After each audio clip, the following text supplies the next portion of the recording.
Welcome to the Uzima Health and Wellness Podcast. What did the doctor say?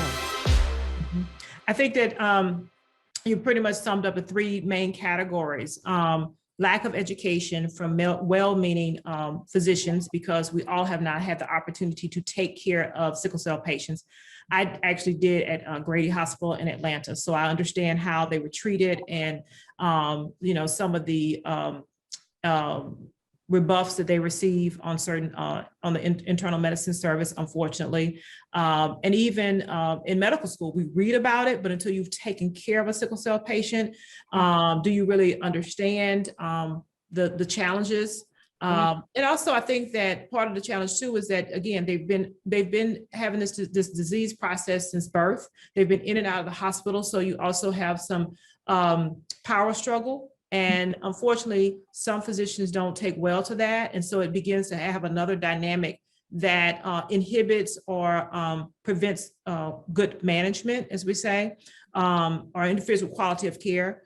The other thing you said was the fact that we've got education. We also have pain and control of pain, even as much as a 6-month-old getting morphine being questioned when we know what disease the child has. There's records about the child having this or the infant having this and still getting some resistance, because we are in this world where opioids are bad. We've had to control for them. And that's not new. I think I was looking back over the literature, and since the 1980s and this war on drugs and the crack epidemic, the sickle cell patients have been the most affected by not receiving or having limitations placed on them. And they actually have a reason for the high dose of medicines that they need. So, and then they have to constantly battle being viewed as drug seekers. When, like you said, this is what their treatment protocol requires. Is there any other treatment? Absolutely. So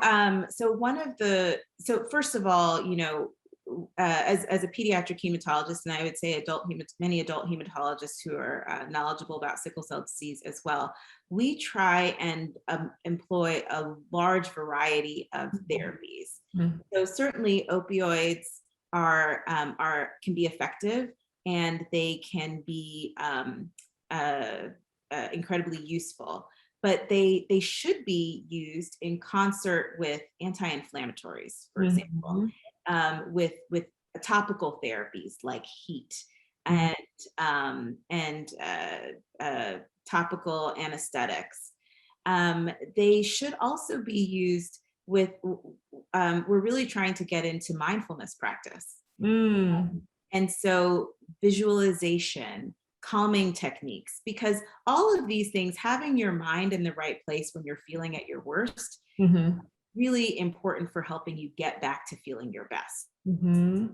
What is the role of, can you hear me okay? All of these things together become, yes. Please go ahead. What? No, I think we had lost out a little bit. I think I had my connection, but my question, you said mindfulness, and you take it from there. Okay. So mindfulness, we're really learning a lot about how mindfulness practices can be really important in managing persons who have recurrent or even chronic pain. Unfortunately, many persons with sickle cell disease experience some degree of pain every single day. And I mean, the things that I see my kids with sickle cell disease and the adults that I know with sickle cell disease, the things that I see them achieve despite that is just humbling. And it's one of the things that motivates me to continue to work in this field, because they are working so hard every day to be normal, functional, productive, happy, well-adjusted people. And so mindfulness is a really important partner with opioids. I think the wrong thing to do for persons with sickle cell disease is just to give them unlimited access to opioids without the additional practices of using what we know about the